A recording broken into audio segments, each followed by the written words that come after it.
Hi guys, இன்றைக்கி நம்ம ஒரு சூப்பரான வத்த குழம்பு பண்ணலாம். சின்ன வெங்காயமும் பூண்டும் போட்டு அதுக்கு நம்ம கடாயில் 2 பெரிய கரண்டி நல்லெண்ணெய் விட்டுக்கோங்க. நல்லெண்ணெய் பண்ணால் ரொம்ப நல்லாயிருக்கும். 1 டீஸ்பூன் கடுகு, 1/2 டீஸ்பூன் வெந்தயம் ஆட் பண்ணிக்கோங்க. இது ரெண்டும் பொரிஞ்சதுக்கப்புறம் 2 3 வரமிளகா ஆட் பண்ணிவிட்டு இப்போ 150 சின்ன வெங்காயம், 150 கிராம் சின்ன வெங்காயம் ஆட் பண்ணிக்கோங்க.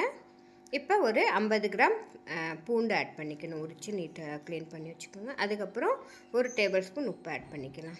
இது நல்லா வதங்கினதுக்கப்புறம் 2 பெரிய டொமேட்டோவை நான் மிக்சியில் லைட்டாக அரைச்சிட்டு இதில் ஆட் பண்ணிக்கோங்க. ஆட் பண்ணி இதோட இப்போ தண்ணியெல்லாம் வற்றுற அளவுக்கு நம்ம இதை வதக்கணும். இது நல்லா வதங்கி தண்ணி சுண்டி வந்ததுக்கப்புறம் இதில் 2 டேபிள் ஸ்பூன் வீட்டில் நம்ம குழம்பு மிளகாய் பொடி அரைக்கணும்னு அதை ஆட் பண்ணிக்கலாம். 2 டேபிள் ஸ்பூன், இல்லாட்டி சாம்பார் மிளகாய் பொடி இருந்தால் கூட அதையும் போட்டுக்கலாம் 2 டேபிள் ஸ்பூன். இது நல்லா வதங்கினதுக்கப்புறம் இதில் நம்ம 1/2 லிட்டர் போல் தண்ணி விடலாம். இப்போ இது நல்லா கொதித்து கொஞ்சம் தண்ணி வற்றணும்.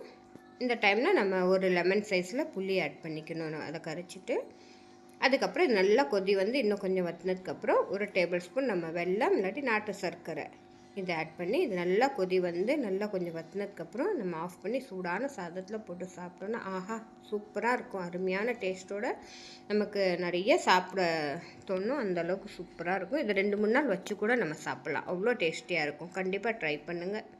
ஓகே, பாய்.